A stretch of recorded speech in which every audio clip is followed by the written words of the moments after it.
Hello there, welcome to 7Edition. I'm Azleen Energy and these are your top stories. NCERs to grow up to 300 billion ringgit. No bail for company directors charged over Sungai Gong pollution. And students now allowed to travel abroad to further studies.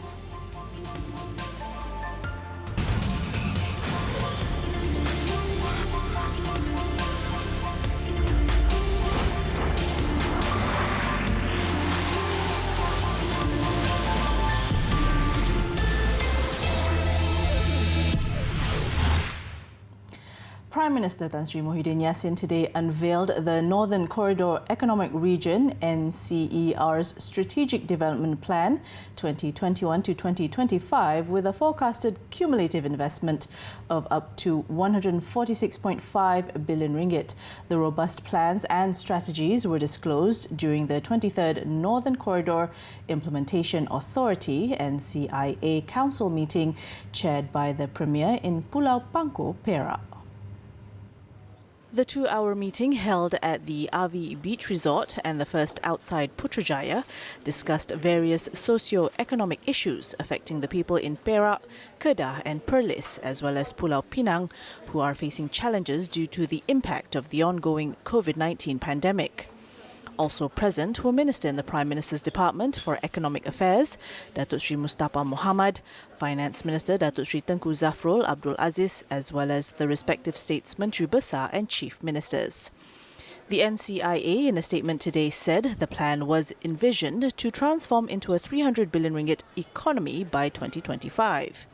However, due to the outbreak, the target would need to be protracted by 2 years. Up to July this year, the NCIA has already achieved 115.9 billion ringgit in cumulative realised investments, with over 140,000 jobs created in the NCER. The statement also said the strategic projects, high-impact investments and human capital programs were designed to address the immediate needs of the people, businesses and industries, as well as to narrow the rural-urban development gap. To further drive the recovery of the NCER state's economy, the NCIA will implement catalytic infrastructure projects such as the Northern Corridor Highway spanning approximately 140 kilometres and providing connectivity to the West Coast Expressway. Tan Sri Muhyiddin also took the time out of his busy schedule to visit NCER entrepreneurs on the island to mark his first working visit to the state since taking the reins as Prime Minister in March. Earlier, Tan Sri Muhyiddin also inspected the Pangkor Island ferry terminal and was given a briefing on the proposed development and improvements to the passenger jetty. Meanwhile, the Perak State Government has applied to the Finance Ministry to relax the condition to enable tourists to enjoy duty-free facilities on Pangkor Island.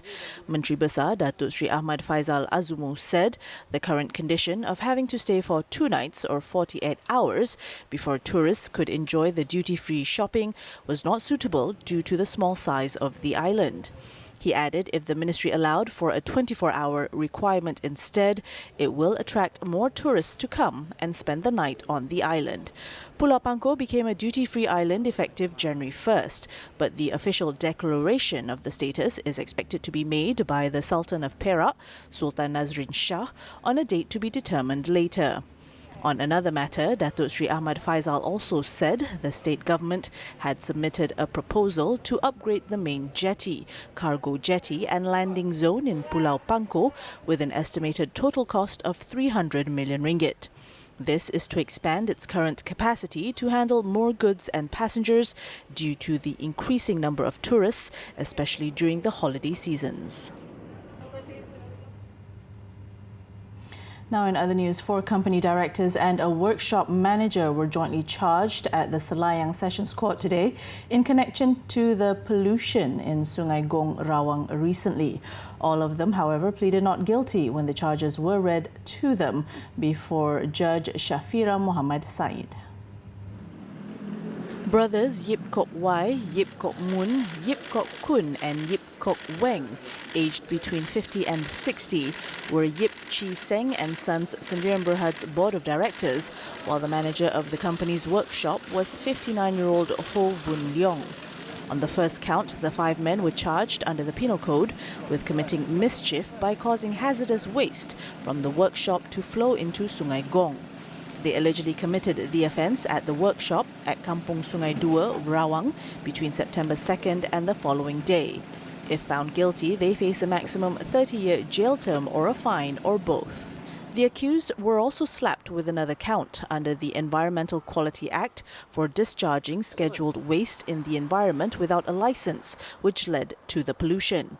The charge provides a maximum fine of 100,000 ringgit or imprisonment for up to 5 years or both upon conviction. They were not allowed bail and the court set October 27th for mention. The pollution in the river earlier this month resulted in several days of water disruption that affected about 1.2 million households in the Klang Valley. Elsewhere, 3 members of a family have been remanded for 4 days by the Putrajaya Magistrates Court for allegedly soliciting and accepting bribes. Magistrate Shahwira Abdul Halim issued the remand order starting today to facilitate the Malaysian Anti-Corruption Commission MACC's probe into the case. According to an MACC source, a government department division director, his daughter and son-in-law were detained at the Graft Busters headquarters yesterday when they came to give their statements. The suspects, aged between 32 and 59, were allegedly linked to the payment of bribes as inducement to expedite investigations or appeals by local fishing boat owners, to reduce compounds for committing offences under the Fisheries Act so that their seized boats could be released. The source also said the director was alleged to have solicited and received bribes of between 500 and 2,000 ringgit from the fishing boat owners for this purpose. It was said that the payments would be deposited into the daughter's account. The MACC has also seized cash amounting to over 21,000 ringgit, jewellery and luxury watches linked to the case. Putrajaya MACC Director Hasbillah Muhammad Saleh, who confirmed the arrests, said investigations are being conducted under the MACC Act. Meanwhile, the MACC is looking into the possibility of charging certain individuals over the acquisition of the Dudley House in Melbourne by Mara Incorporated Sendirian Berhad, Mara. This follows claims it overpaid up to 4.75 million Australian dollars, which is about 13.8 million ringgit for the student housing facility. According to the MACC Chief Commissioner Datuk Sri Azam Baki, the probe into the case has so far been completed at the domestic level. Dalam kes ini ada sedikit hiccup kerana kita bekerjasama dengan pihak Australian Federal Police di mana kita kena bagi leeway ataupun bagi peluang kepada pihak AFP menyelesaikan kes mereka dahulu, dan baru-baru ini telah pun dilaporkan beberapa orang telah dituduh di sana oleh pihak AFP. So with that, we already communicated with AFP and then the progress is ongoing di mana beberapa keterangan yang kita nak daripada sana akan dipolis cepat mungkin. He said authorities are in discussion with the Deputy Public Prosecutor to see if there are any possible charges against certain people based on the evidence provided by the Australian Police. In 2013, Australian authorities seized properties and cash totaling 1.6 million Australian dollars from a man accused of bribing a Malaysian official to secure Mara's purchase of a multi-million-dollar apartment complex in Melbourne. The property scandal was first revealed by Australian media, which alleged that the purchase of the Dudley International House was at an inflated price. The case also revealed purchases of other properties, allegedly at inflated prices.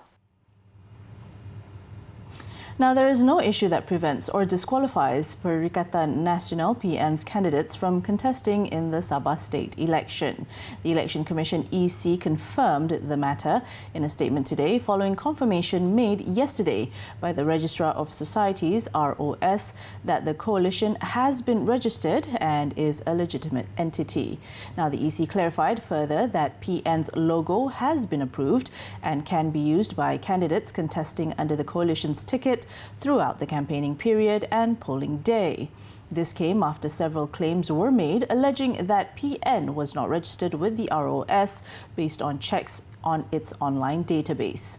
Yesterday, the ROS issued a statement dismissing the claims as baseless and unfounded. It also stated that the coalition's registration was approved under the political category effective August 7th in accordance to the provisions of the Societies Act.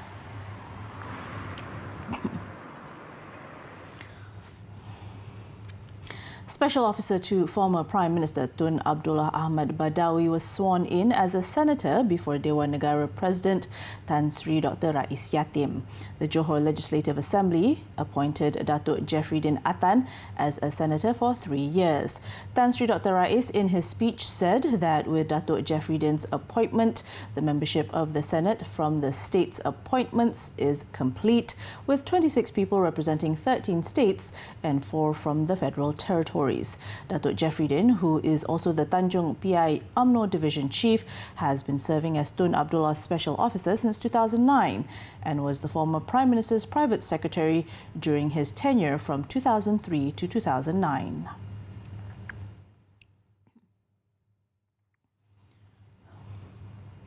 The government today agreed to allow students who need to continue their studies or register as new students to travel abroad.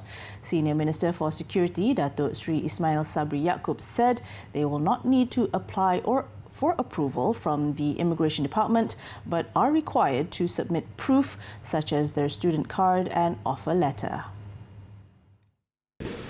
Ibu bapa yang nak menghantar anak-anak mereka, nak menemani anak mereka keluar negara, dibenarkan dengan had 2 orang sahaja. Ibu bapa. Tak boleh bawa keluarga macam dulu. Terus bercuti, tak boleh.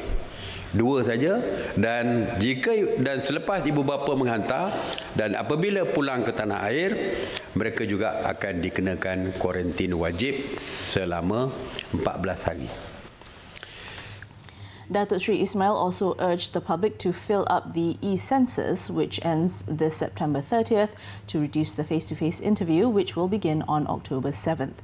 So far, only 1.5 million of the approximately 32.7 million population have filled the e-census through its website. He added the government had set strict standard operating procedures for census operations at private residences and institutions, which included the requirement for census takers to wear face masks and observe physical distancing.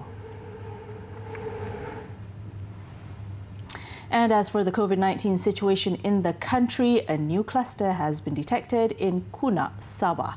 Dubbed the Pulau Cluster, the index case is a 68-year-old local woman who has since infected 8 members of her family.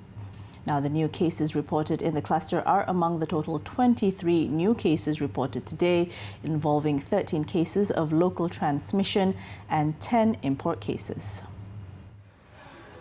The elderly woman from the newly detected cluster was found unconscious in her home. She was taken to the Kuna Hospital and later referred to the Tawau Hospital to be treated for a heart attack, stroke and liver disease. Her COVID-19 test results only came back positive on September 13th. After tests, 8 people who had close contact with her were found to be infected with the virus. As of today, 128 individuals had undergone checks in this cluster, of which 9 cases were detected. 18 tested negative, while 101 individuals are awaiting results. As for the Benteng LD cluster in Sabah, 93 people tested positive, 1,127 tested negative, and 312 are awaiting results. In Tawau, so far 331 have tested positive and 2,352 negative, while 2,396 are awaiting results.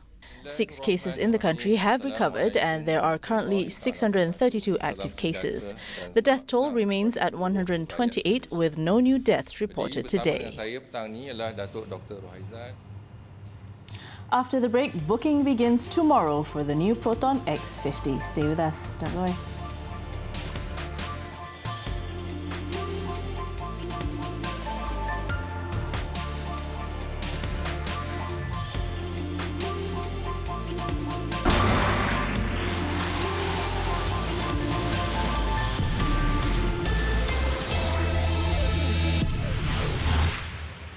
Thanks for staying with us. Now, Proton has set a conservative target for its highly anticipated X50, aiming to sell around 4,000 units of its new sports utility vehicle SUV by end of the year.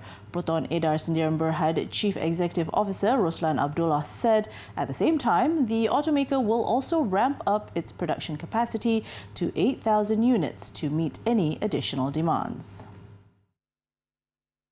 Up to December 2020, so currently I'm looking at 4,000 units. However, I think my colleagues in manufacturing from the procurement are waiting for my cue. If there is a higher booking or higher demands, the team will be ready to cater for the demand. He also said during a media preview of the X50 at Proton's plant in Tanjung Malim, those looking to be among the first owners of the new B-segment SUV can start booking with a 500 ringgit deposit beginning tomorrow. Customers will also be able to enjoy a 10% sales tax exemption offered by the government until end of December. However, the pricing details will only be announced during the actual launch soon. With its latest SUV, Proton is confident it will achieve its overall year-end sales target of 110,000 units. The National Economic Recovery Plan Penjana Shop Malaysia Online initiative has helped local retailers and traders generate more than 400 million ringgit in sales. According to Malaysia Digital Economy Corporation (MDEC), 22 e-commerce partners and participated in the initiative, with almost 5 million consumers benefiting from the program.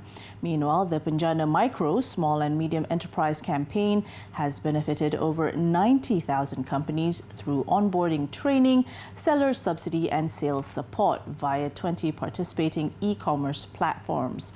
The two e-commerce initiatives were rolled out by MDEC under Penjana, with the government allocating 140 million ringgit to implement it. About 20 e-commerce platforms participated in the Penjana MSME's e-commerce campaign.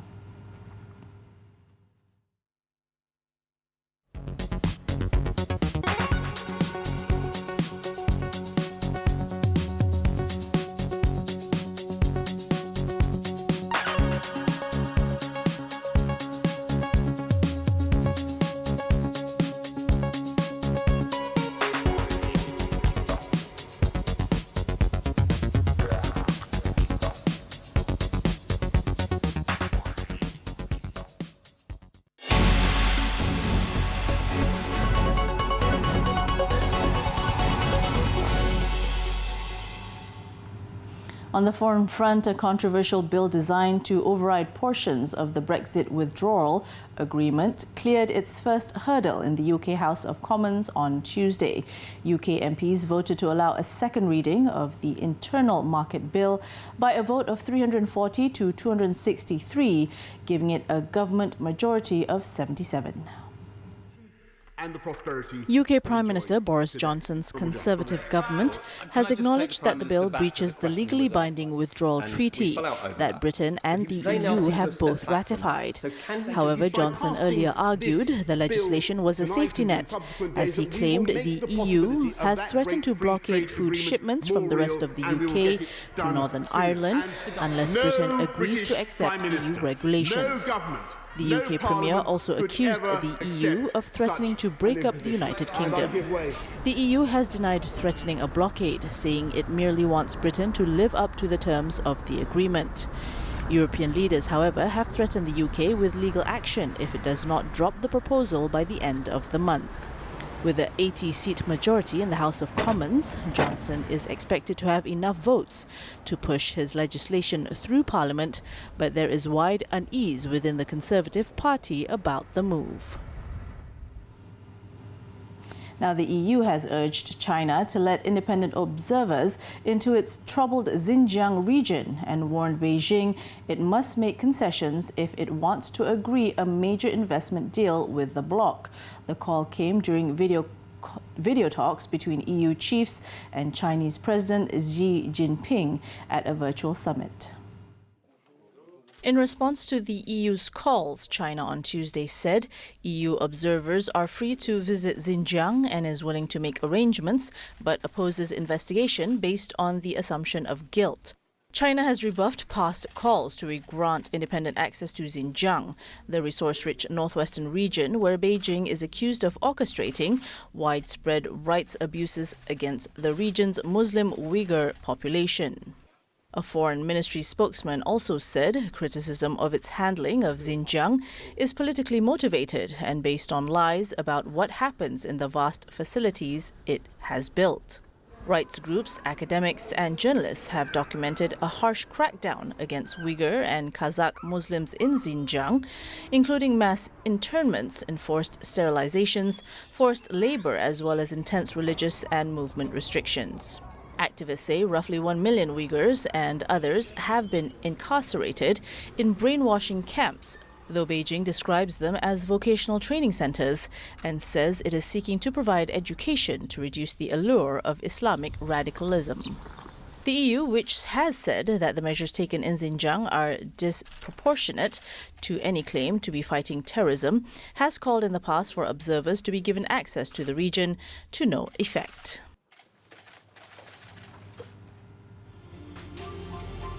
And still to come, TikTok in the US saved by Oracle. Don't go away.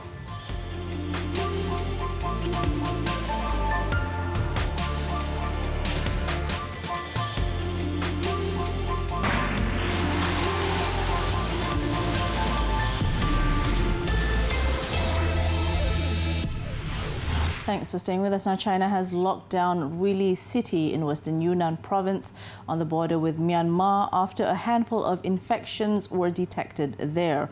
Officials will also launch city-wide mass coronavirus testing and a crackdown on illegal immigrants as the new COVID-19 cases were found to be Myanmar nationals who entered China illegally through Ruili. Now, the local police department is already investigating the criminal responsibility of the Myanmar nationals and said those involved in helping them enter the country will be punished. Local officials also advised those who have travelled out of Ruili since September 12 to get tested. The city, home to more than 210,000 people, is a major land border crossing point with neighbouring Myanmar. All of the residents were ordered to stay at home as testing gets underway, while all businesses have been closed except for supermarkets, pharmacies and food markets. Meanwhile, vaccines being developed in China may be ready for use by the general public as early as November. According to China's Center for Disease Control and Prevention, CDC, 4 COVID-19 vaccines are currently in the final stage of clinical trials and were proceeding smoothly.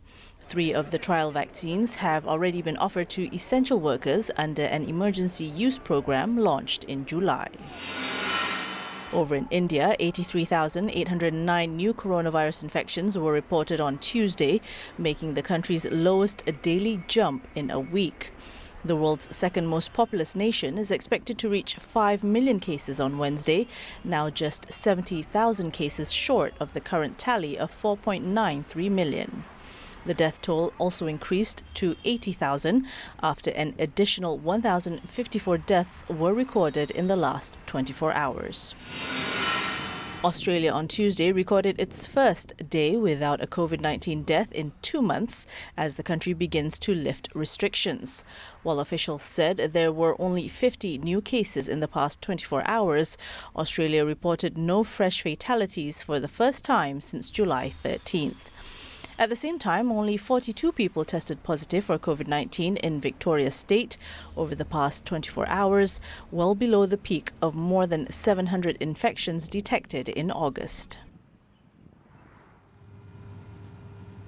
Now, Oracle Corporation announced it will team up with TikTok's Beijing-based owner, ByteDance, to keep the application operating in the US. The move is set to divest the US business of ByteDance's hugely popular short video app after President Donald Trump threatened to shut it down last month. ByteDance were in talks with both Oracle and Microsoft, with the former beating the competition after proposing a deal structured as a partnership rather than an outright sale. A proposal submitted by ByteDance to the U.S. Treasury Department over the weekend states that Oracle would serve as TikTok's trusted technology provider. Under ByteDance's latest proposal, Oracle would assume management of TikTok's U.S. user data, currently being stored on Google's Alphabet Inc.'s cloud. Oracle will also be negotiating taking a stake in TikTok's U.S. operations, with some of ByteDance's top investors in the U.S. given minority stakes. However, it is still unclear whether Trump, who wants a U.S. technology company to own most of TikTok in the U.S., will approve the deal. The U.S. Treasury on Monday said they would review the new proposal this week, with the deadline set on September 20th. While TikTok is best known for viral videos, U.S. officials are concerned that user information could be passed to and used by China's Communist Party government. TikTok, which has as many as 100 million U.S. users, has said it would never share such data with Chinese authorities. Now, in some cities across Sweden, several cute and quirky shopfront and restaurant miniatures created by a mystery art collective called Anonym Mouse have popped up out of nowhere. We leave you with these miniatures to wrap up 7Edition this evening. I'm Azlina Najri. Thanks for watching. Stay safe. Wishing everyone Happy Malaysia Day. Good night.